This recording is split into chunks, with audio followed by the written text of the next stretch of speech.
Boa noite, irmãos, amigos. Vamos estudar hoje o Evangelho. Faremos a prece, pedindo sustentação a Deus e a Jesus, que a tua paz, a tua luz, possamos ser merecedores delas. Nos abençoe e conceda a graça de vivermos usufruindo o melhor da tua presença. Que assim seja.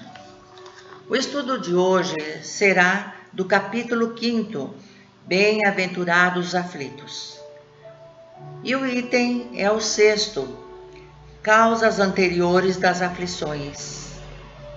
Para também nos dar orientação sobre as nossas aflições, nós vamos falar um pouco sobre as dificuldades na prática da reforma íntima orientada por Karl Schutel. Para fazer esse estudo, eu usei e estudei esses livros que vocês estão observando, tirando deles um conhecimento que pudesse ter a explicação no texto. Para fazer esta fala, tem algumas palavras que às vezes acontece de haver dificuldade em entendimento. Tanto a palavra vibração, que nós usamos muito nos textos e nas nossas preces diárias. Quando nós falamos em vamos vibrar a Deus, vamos fazer a oração levando o nosso pensamento em vibração, e a palavra perispírito. Portanto, vou usar um vídeo para dar algumas explicações e dar continuidade.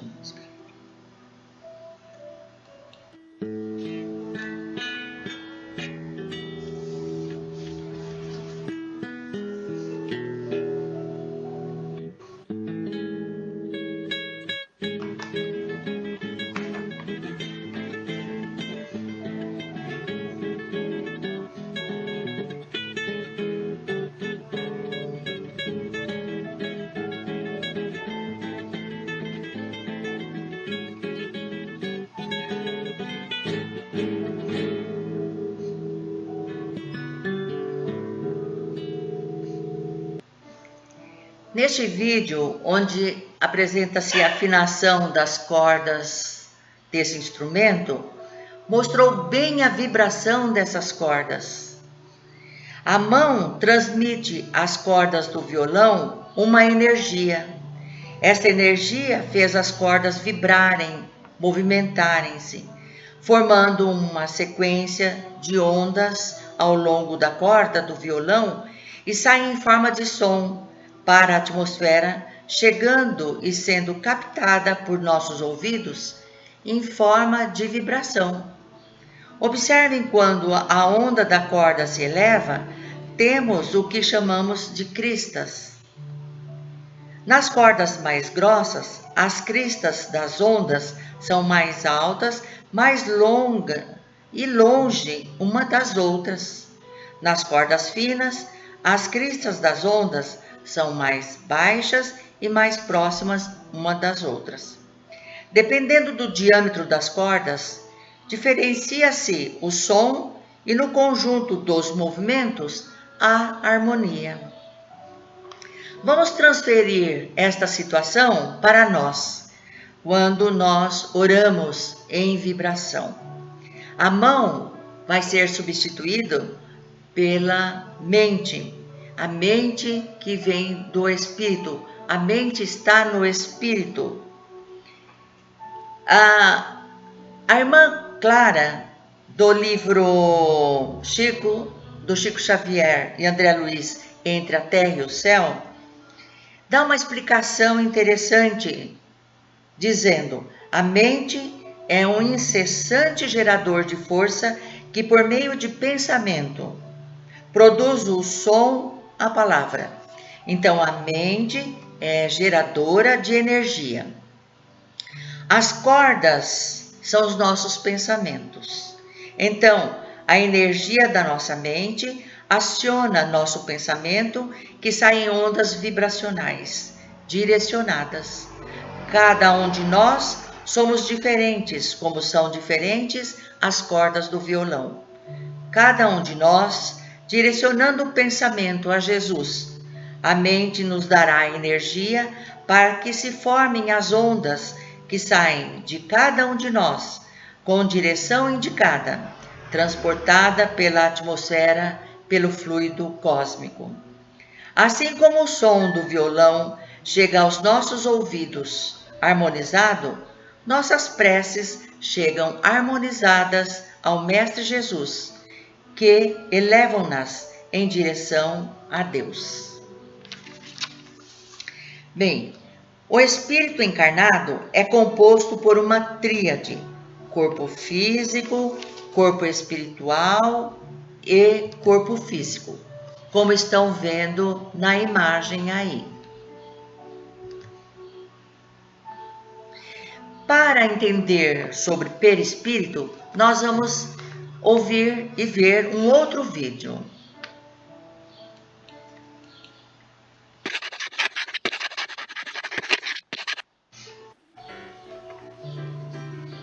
Você sabe o que é um espírito? Não? Pois eu tenho algo aqui que vai revolucionar a sua vida. Um fruto. É? Um fruto? Bom, esse foi o exemplo usado por Allan Kardec, esse simpático professor francês que vocês provavelmente já conhecem, quando ele perguntou, em O Livro dos Espíritos, se existe algo mais em nós homens, além de alma e corpo. Os espíritos nos explicam que a alma, que nada mais é que o espírito encarnado, se liga ao corpo por um laço semimaterial, que eles chamaram de perispírito. Mas espera aí! Uma coisa de cada vez. Então nós, seres humanos encarnados, somos formados de 3 partes: o corpo, a alma ou espírito encarnado e o princípio intermediário ou perispírito. Mas vocês devem estar se perguntando o que um fruto tem a ver com tudo isso. Espera aí que eu já vou explicar. O corpo é como se fosse a casca do fruto, apenas um envoltório material, massa de carne, sem inteligência, como os próprios espíritos explicam no Livro dos Espíritos, e em cada reencarnação é substituído de acordo com a necessidade do espírito. O perisperma do fruto representa o perispírito. Ele é semimaterial, ou seja, composto de uma matéria menos densa que a do corpo.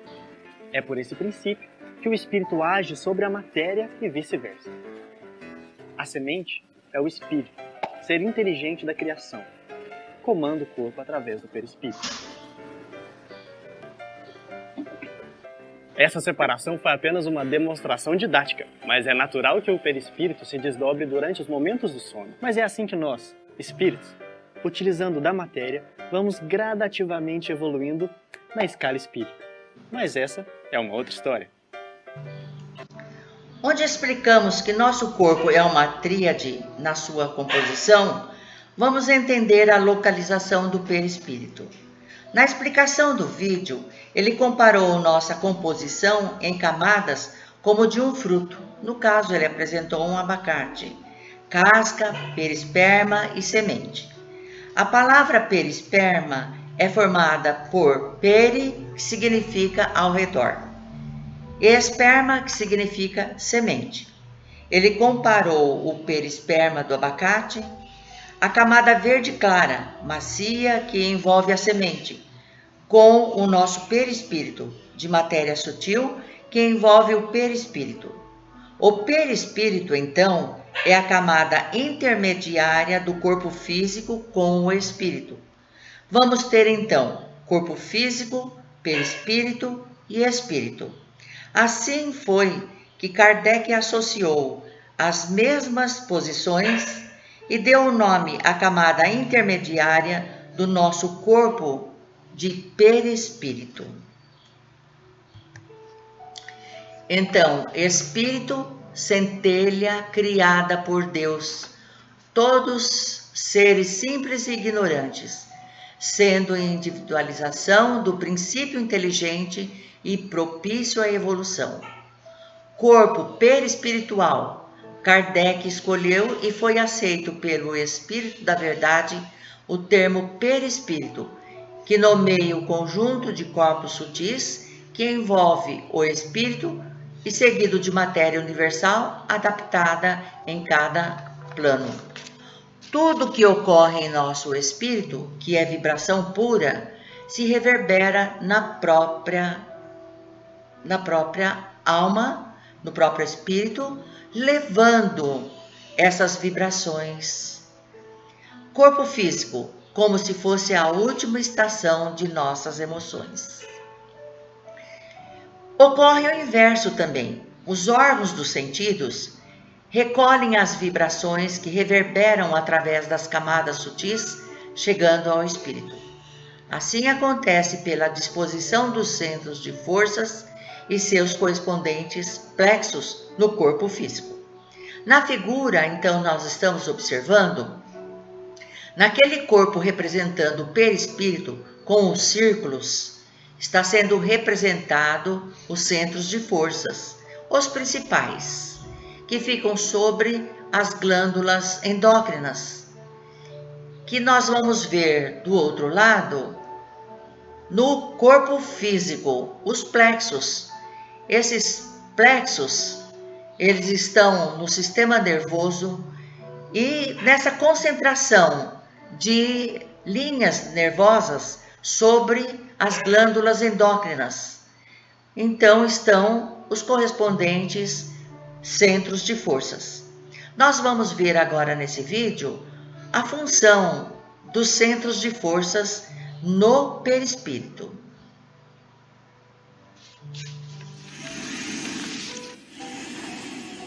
A palavra chakra vem do sânscrito e significa roda de luz, também conhecido como centros vitais, fulcros energéticos ou centros de força. Geralmente são visualizados por videntes e clarividentes como campos em forma de redemoinhos, com a aparência de uma flor, com pétalas irradiantes e coloridas. O nosso corpo é regido por esses centros, que vibram em sintonia uns com os outros ao influxo do poder diretriz da mente, estabelecendo um veículo eletromagnético no qual o pensamento vibra em circuito fechado antes de exteriorizar-se. Cada célula do nosso corpo pode ser considerada um motor elétrico ou de... Como cada camada do perispírito tem uma função por coordenação de suas atividades, vamos nos reportar ao corpo causal, onde está depositado nossos débitos e créditos. Aí estão nossas tarefas encarnatórias. Então, como vimos no vídeo anterior, na camada etérica estão os centros de forças. Mas uma outra camada do perispírito, que chama corpo causal, estão os nossos débitos ou créditos, ou seja, estão gravados as causas dos nossos problemas anteriores, os quais nós devemos trabalhá-los nessa vida encarnada. E os créditos são as coisas boas que fizemos e também consta nesse perispírito, nesta camada. Bem, e passando Jesus, viu um homem cego de nascença. E os discípulos lhe perguntaram: Rabi, quem pecou, este ou seus pais, para que nascesse cego? Nesta pergunta dos discípulos, nós já estamos observando que eles sabem que existe reencarnação, que existe vidas passadas. Se esse Senhor nasceu cego, ele trouxe de onde esse problema? Então eles perguntam se são dos pais, se algum problema, algum erro que os pais tiveram foi ter com esse filho para que ele nascesse dessa forma, como que o filho vai responder por erros dos pais? Então, nós vamos ter a linha da reencarnação, em que ele trouxe do passado algum problema em que lhe deu o nascimento de ser cego. Se há males nesta vida, há outros, até que estranhos na aparência, para entendermos reveses na vida. doenças de nascença, desequilíbrios emocionais, o caso da cegueira. Por quê? Se nascem e já são acometidos dos males, se nada de mal, por ora, não fizeram. Então, que mal que ele fez quando ele nasceu para se tornar cego? Então, nasceu e ele não tinha feito mal nenhum, mas já nasceu cego. Nenhuma religião pôde justificar tais fatos. Se a todo efeito tem uma causa, onde iremos indagar respostas para tal conhecimento? Buscando o Evangelho, onde Jesus tem nos mostrado o comportamento de redenção. Se a causa é sempre anterior ao efeito, de onde originou tal mal? Se não fizemos nesta vida, possivelmente trouxemos na consciência esta pendência e ela sobressai na vida presente. Então, nós temos as causas das aflições, vida presente ou na vida passada. Segundo Kardec, André Luiz, o médico espiritual Frederic, que traz muito nos comentários do Dr. Paulo Frutuoso e muitos outros em pesquisas, afirmam que as pessoas possuem um mapa perispiritual em que estão assinalados os pontos nos quais ocorrerá o desequilíbrio celular em determinada idade, numa manifestação do mal cometido em vidas passadas, em forma de doenças, desequilíbrios e etc. Segundo o Evangelho diz, em virtude de uma rigorosa justiça distributiva, o homem sofre aquilo que fez aos outros sofrerem. Então, se nós trazemos essa carga no nosso perispírito, não importa se nós estamos na posição de ricos, de intelectuais, de pobres, de quem quer que seja, todos nós vamos passar por problemas para desfazer esses males que trouxemos. Por isso, a justiça distributiva. Portanto, se o homem tem o seu livre-arbítrio, é errôneo pensar num jogo de cartas marcadas. Ou seja, que Deus distribua a cada um de nós as doenças, os males que devemos passar. Ao reencarnarmos, nosso corpo perispiritual, como nós vimos anteriormente, recebe as influências de atos e decisões da nova vida. É dessa forma que se explicam, pela pluralidade das existências e pelo destino da Terra, como mundo expiatório que é, as anomalias da distribuição da felicidade e da desgraça entre os bons e os maus. São fatos escolhidos, nada é imposto. Mas somos agraciados com nossas chances e numa visão universal de processos curativos, temos caminhos.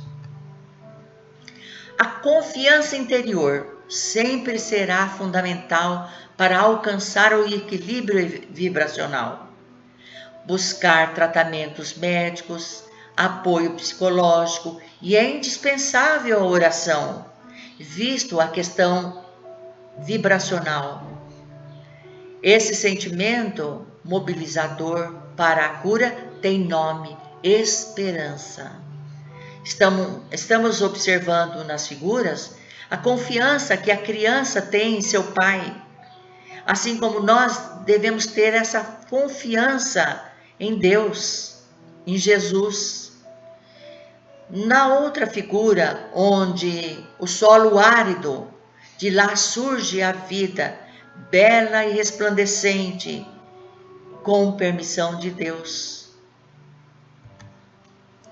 Essa visão de processos curativos, essa fé interior deve ser conjugada com outros fatores para a superação de negativos fatos das vidas passadas.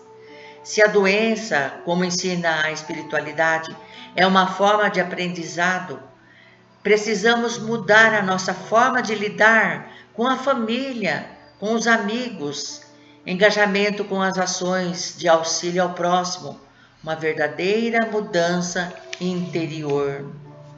Com a família, por exemplo, nós temos que ter um certo cuidado em tratar com os nossos filhos ou os filhos com os pais, principalmente agora que estamos vivenciando mais o nosso lar, termos o cuidado de falar um com o outro, não pegarmos em situações gritando com as crianças, dando ordem, falar para fazer isso ou aquilo, né, como se fossem empregados, escravos, pessoas que nós dominamos. Nós temos que falar com carinho, com uma forma racional, parando, olhando um para o outro, conversando de uma forma amigável, de uma forma de irmãos.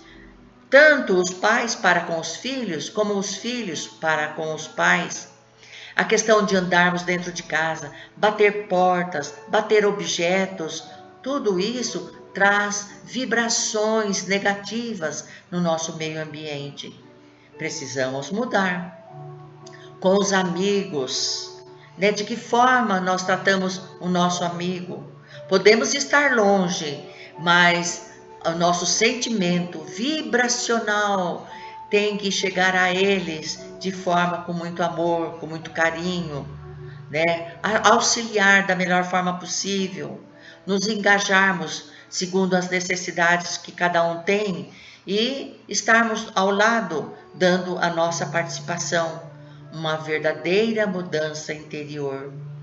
Nesta figura que nós estamos vendo, ela mostra bem essas mudanças, como se fossem vidas que vão acontecendo ao longo das nossas passagens pelas gerações que temos.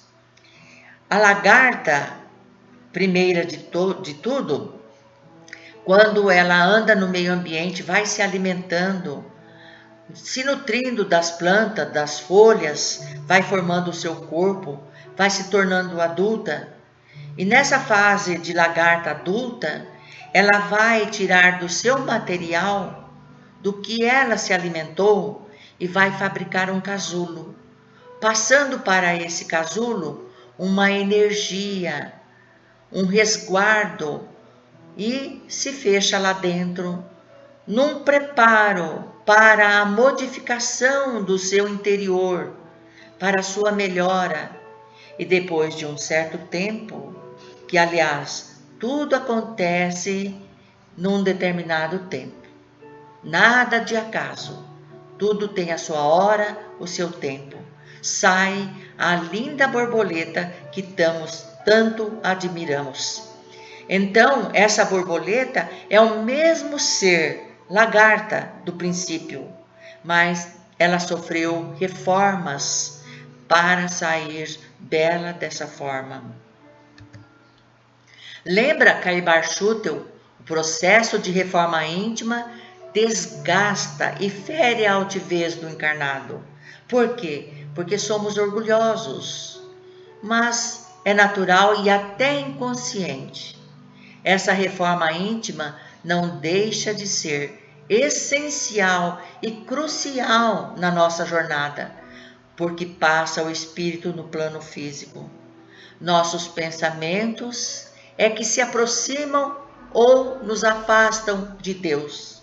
Lembra a vibração que sai da nossa mente através dos nossos pensamentos? E lá ele chega, sim. Quanto maior a nossa paz interior, enorme a possibilidade de estar harmonizado com Deus. Quanto maior os distúrbios psicológicos, orgânicos, cresce a chance das influências negativas, inferiorizadas, advindas desse plano. Tanto no plano espiritual como no plano material. Como nós não temos olhos para enxergar este plano que nos rodeia espiritual, mas sentimos essas influências negativas, trazendo transtornos para nós. E enquanto somos espíritos, podemos mesmo ver essa situação de ambiente desagradável em que nos encontramos, simplesmente pela força do nosso pensamento, pela vibração negativa dos nossos pensamentos. O equilíbrio é indispensável e primordial enfrentar os obstáculos para o sucesso da nossa oportunidade reencarnatória. Para alcançar a reforma íntima, deve o ser humano cultivar a vontade firme e consciente de que ela é o melhor instrumento para vencer a caminhada material quanto espírito. A persistência do indivíduo no descobrimento dos próprios defeitos amplia consideravelmente o êxito. As mazelas que o espírito traz é a bagagem secular dos erros no seu processo evolutivo. Aquelas mazelas que nós vimos lá no nosso perispírito. Sejamos abertos para um processo de autocrítica e a vontade de ouvir as críticas para auxiliar a resolução dos nossos problemas. Cada um precisa passar pela autoaprendizagem, adequada às suas necessidades de evolução humana, encarnada e espiritual. Porque enquanto estamos encarnados, nós estamos trabalhando com a nossa evolução espiritual. E se somos espíritos, nós temos que trabalhar também no plano espiritual para a melhora espiritual nossa também. Sem fé, não há força interna que seja capaz de combater os males interior, visando produzir a eficácia da reconstrução e a sua melhora. Podemos assim estar entre os bem-aventurados, que serão consolados. Fé é uma palavra, é um pensamento com muita força vibracional. Dessa forma, então, meus amigos e irmãos, o trem apita, a hora de despertar. Estamos na estação que escolhemos chegar, Terra.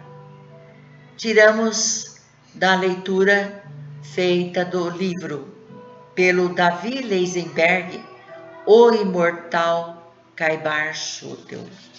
Assim, encerramos a nossa apresentação de hoje, fazendo a prece final. Agradecemos a Deus Pai, Jesus amigo mestre, por tudo que chegou até nós, a tua paz, a tolerância, a solidariedade e a união. Agradecemos a todos pela presença e àqueles que me auxiliam para chegarmos aqui. Nos conceda, Senhor, a sabedoria para a nossa evolução. Que assim seja, com a graça de Deus Pai. Boa noite. Obrigada.